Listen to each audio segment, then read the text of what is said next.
Om Namo Bhagavate Vasudevaya. Loving obeisances unto the Supreme Being Vasudeva, who is all there is.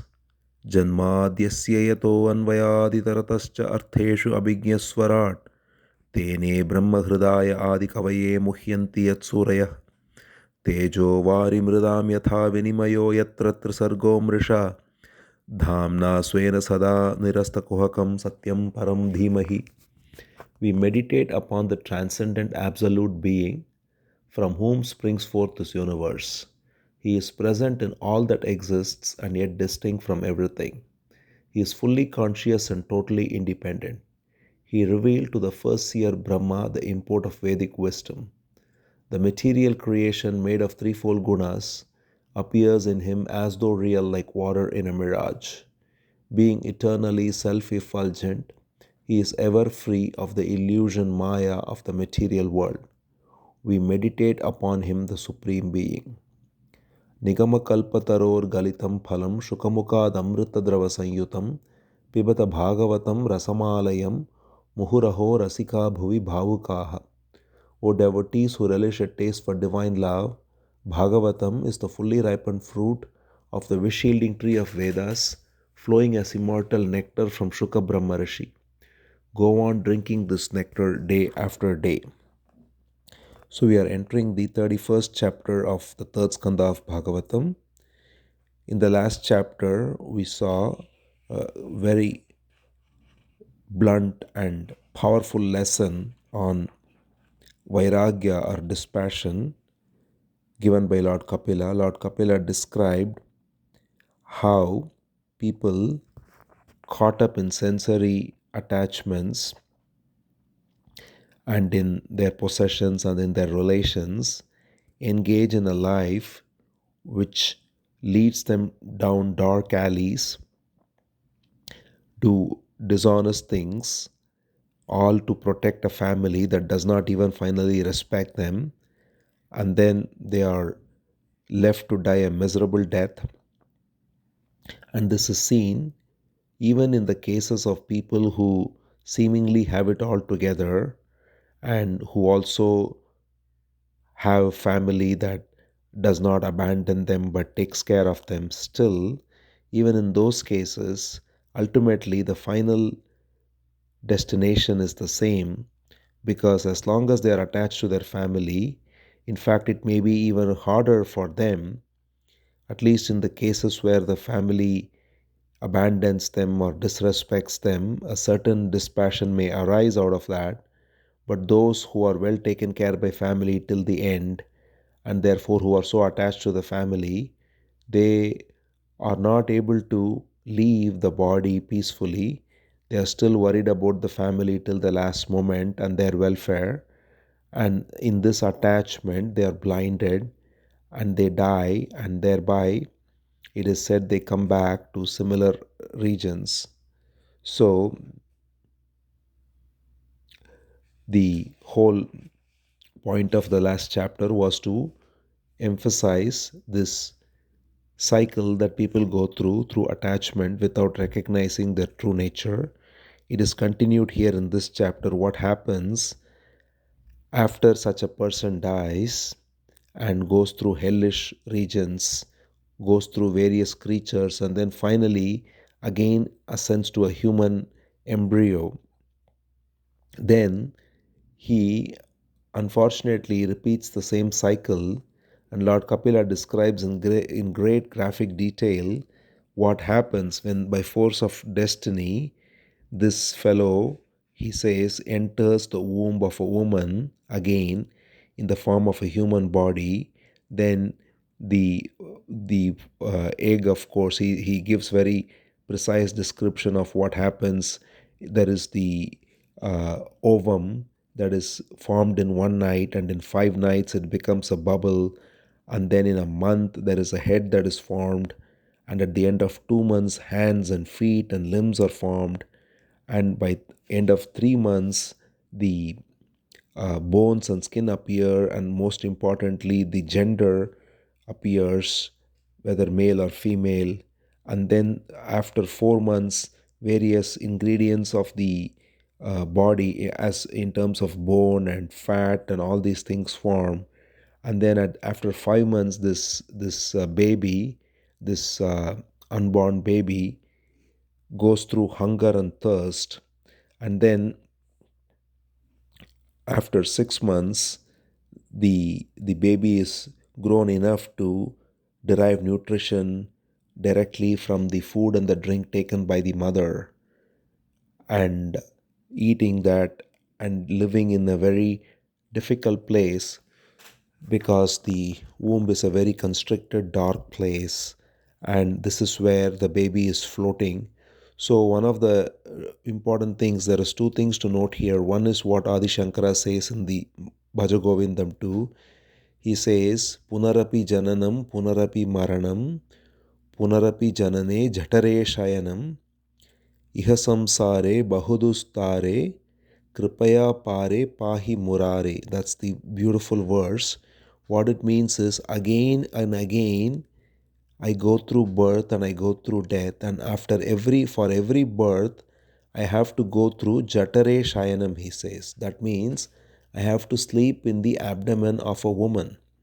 So the mother. So every time the human dies, he goes through, depending on his karma, various life forms, and then again ascends to a human.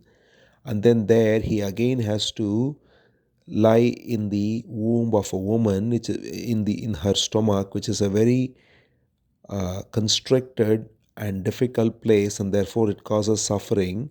And then after he comes out, again there is suffering. That's why Shankara says, Iha samsare bahudustare. He says this world is very difficult and full of suffering, and therefore he pleads Kripaya Pare Pahi Murare. So he says Murari. Murari is another beautiful name for Krishna, one who killed the demon Mura. So he says, Ho Krishna, O Murari, please bestow your grace so that I get out of this cycle of suffering. So this is the essence of this teaching given by Lord Kapila here too. The suffering that even before being born into this world, just within the womb of the mother, how much suffering is there, which is not even there in our conscious memory. And we do not, just as even in this life, when we go through suffering and when the suffering ends, we tend to forget it, and we repeat the same mistakes again that cause the suffering. Similarly, even within the womb, whatever suffering we went through, we completely forget it. And so that's one aspect of it. But the other important aspect also, from a different angle altogether, because of how Lord Kapila describes, is there is a full life inside the womb, and therefore one has to deal with the womb as a baby within. So people this is why Bhagavatam refers to this whole lesson to point out that things such as abortion are very wrong, because it is equivalent to killing a baby. Because here he says very clearly that even within every month, rather, the various aspects of the baby is born, the baby is conscious, going through suffering, going through difficulties, and living inside the womb.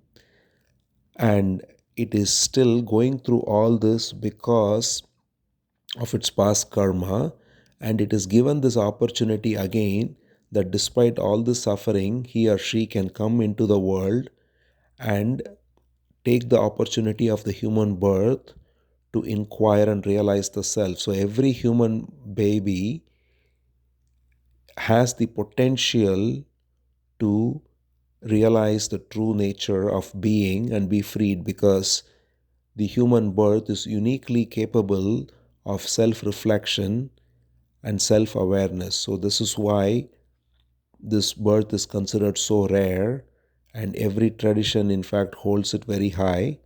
And even Shankara again says, that's why that the rarest things are Manushyatvam, Mumukshutvam, and Sadhu Sangatvam. He says three things are very rare. First is to be born a human, Manushyatvam. Second is even more rare, is mumukshutvam, that is a desire for freedom. So, as we can see, people are born, that itself is very rare, because if you compare the billions and billions of other species, humans are alone uniquely capable of self reflection and self awareness. So, to be born as a human is very rare. And even among humans, a very rare being has a desire for freedom or realization. That's why Shankara says mumukshutvam. And even among them, he says, third thing is very interesting, which again goes to what Kapila taught a couple of chapters back about the greatness of satsanga, sadhu sangha. He says sadhu sangatvam is even rarer. Even among those who get desire for liberation, those who come in contact with the true sadhu, with the true realized being, or with the true teaching, that's even rare. That's why Krishna also says in the Gita the same thing in a different way. He says, one among thousand is even interested in me, and among those, one in thousand is able to realize me. This is how rare it is. So Shankara says, being born as a human is rare, even rarer is desire for liberation, and rarest is association with sages. So, but the first part, which is the rare birth of human, is very sacred in its own way. So it's very important to treat it as such, and that's why even socially it's very important to not have things such as abortion in a flippant way. That's what Bhagavatam points to, that every month the baby is growing and experiencing consciousness and suffering even within the womb. And then finally he says the baby, it's first of all he says it's trapped like a bird in a cage, because the creature in the womb finds that it's able to experience suffering, and yet it feels suffocated. And so he says, what peace of mind is possible? That's right there the suffering begins. And the fetus, which is endowed with consciousness, is tossed by the winds that are pressing the embryo. So there is air that presses the embryo down. There are 5 different airs in the human body, it is said: prana, apana, samana, and so on. And a particular air in the woman's body pushes the baby down in order for the baby to be moved down from the embryo into the birth canal and come out. So the baby is pushed by this wind, which again causes suffering. And then this way, he says, the baby is pushed down and finally he is coming out. And this human soul, Lord Kapila says, if it has a mouth, it would pray. So he says, why would the human soul, this Jantu, pray?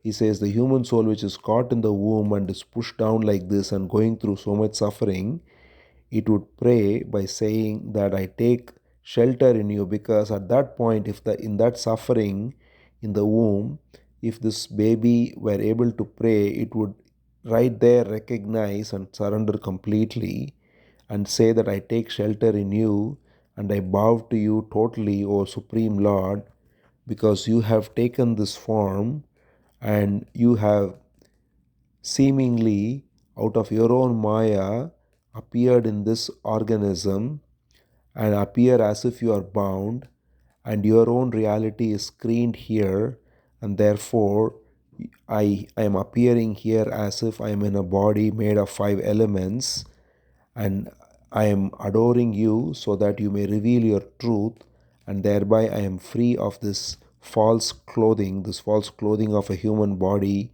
and be situated as pure awareness.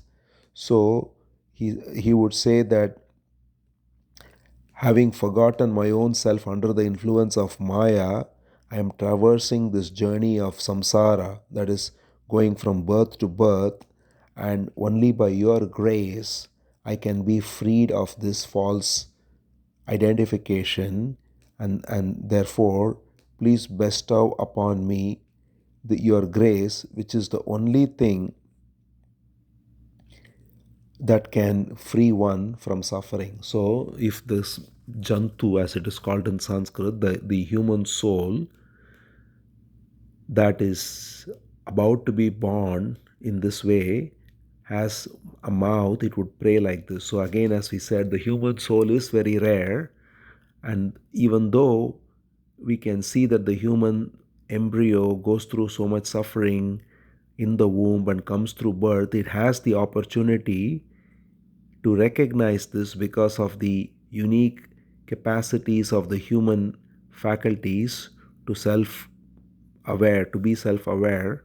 And so that's why Lord Kapila says that the human embryo is sacred, and if it is only awakening to this consciousness and prays like this, then it can be freed of this. Such a prayer is not possible for any other embryo. Any animal that is born also goes through the same suffering in the womb of the mother, but when it comes out, it is simply going to be born and go through the life of surviving and reproducing, eating, sleeping, mating, and so on, and then just simply die to come back.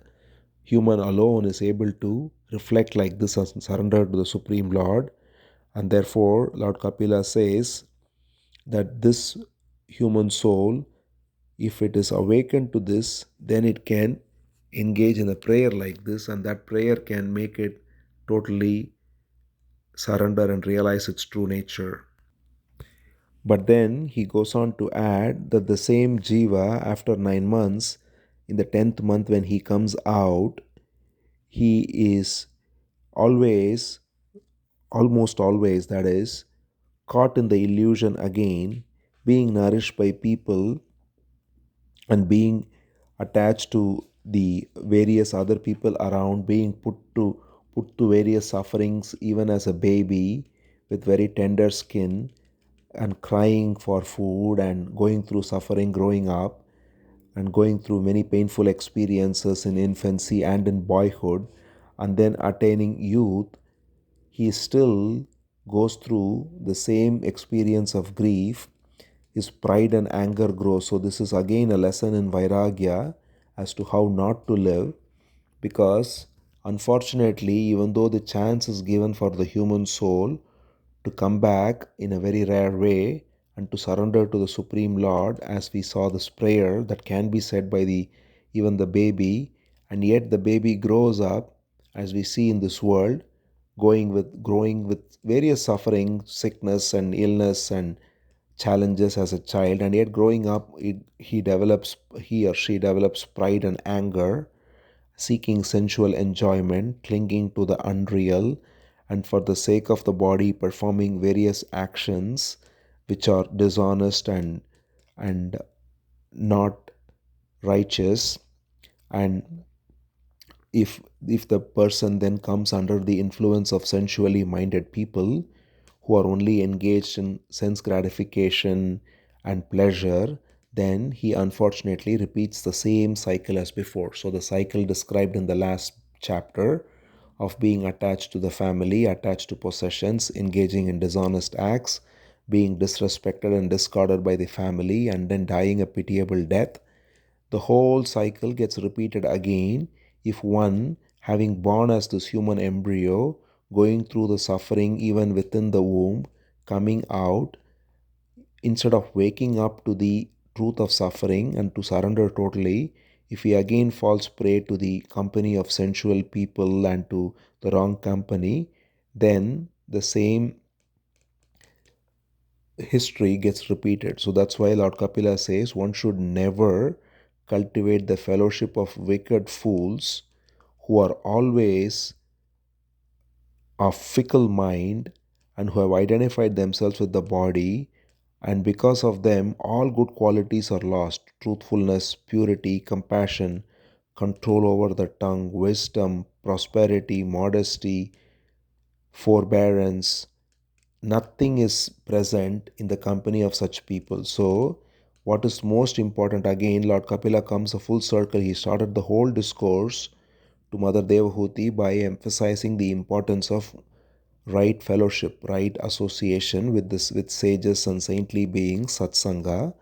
And here he says the opposite, which is instead, if the fellow falls into the association of the wicked beings, then he goes through this hellish cycle of existence again and again. So he went through that, went into hell, came back to a human embryo, grew through suffering, becomes an adult, and then again he repeats the same thing, means he's going to go through the whole cycle again. This is the thing that he warns against, that this is what will be the destiny of one who takes this rare human birth and puts it to dirt by doing this kind of things. Therefore he says, please do not fall into the wrong association of such people who will drag you into hell again and again, and they will, and especially Lord Kapila warns against the infatuation caused by lust, because of all the powerful negative emotions that are pulling humans down is lust. And he says for both men and women, the Maya acts most powerfully in the form of the opposite sex, and thereby causing one to engage through cultivating fellowship of the opposite sex in the mode of lust, to engage in activities that lead him straight back to hell. In fact, he specifically says that even the same is true for not just men, for women. He says those who are endowed with the form of a woman, they also foolishly look upon the man who they are married to or who they are attached to as the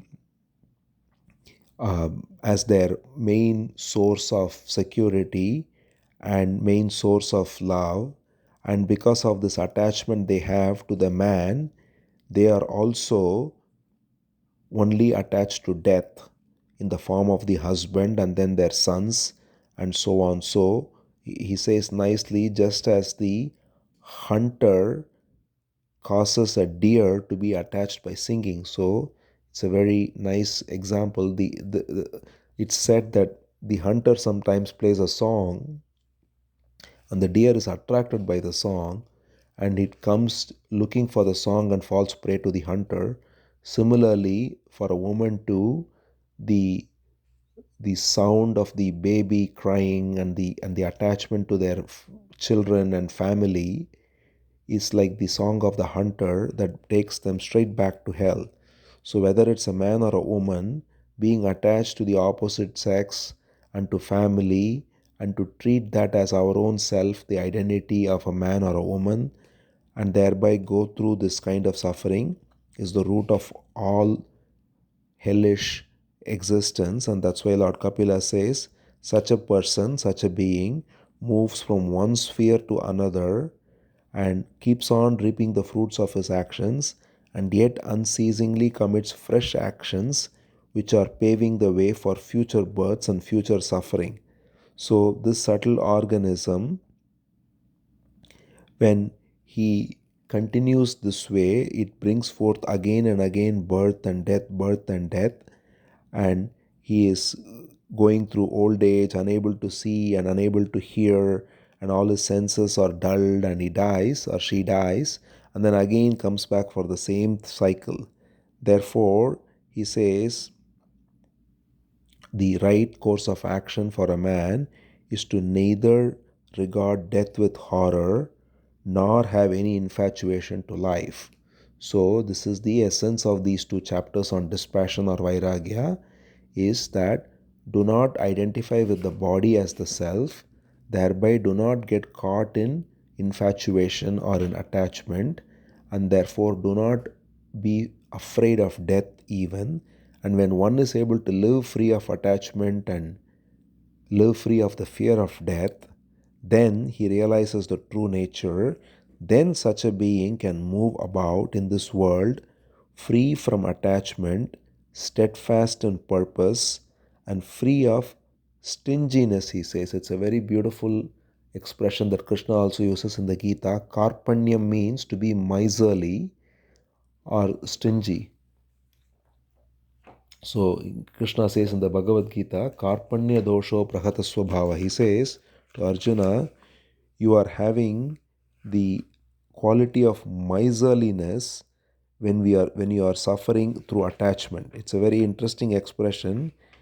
He says, Why? Because Krishna says in the Gita, and same thing Kapila says here, Karpanya dosha means miserliness, because we are endowed with the human body, human soul, which is capable of the highest truth, and yet we are behaving like an animal. So it is like one who has got millions of dollars acting like he has only got nothing and he's got only a few dollars and struggling with it, or something like that, or one who has got all kinds of vehicles and yet he is simply walking around without using those vehicles. So this is miserliness, and the same miserliness is what is found in a very interesting way. If we look at it carefully, we see why this is the right expression. That when one is given the gift of a human body, if one behaves like an animal, it is no different from one who is having all kinds of expensive cars in his garage and still walking around like he has got nothing. So, this miserliness of not using the gift one is given but behaving like a lower form is gotten rid of. Lord Kapila says, when one is freed of infatuation and when one is freed of fear of death as well, and thereby one is freed of all kinds of negative, dishonest qualities, and one engages in service and in unconditional love, and one is steadfast in purpose. And therefore, such a being can move about in dispassion, in vairagya, and endowed with right vision and situated in true yoga, he can live a life of freedom. So, this is the essence of these two chapters on vairagya, which is to bring the listener to the mode of freedom. So, with this chapter ends. Om Namo Bhagavate Vasudevaya.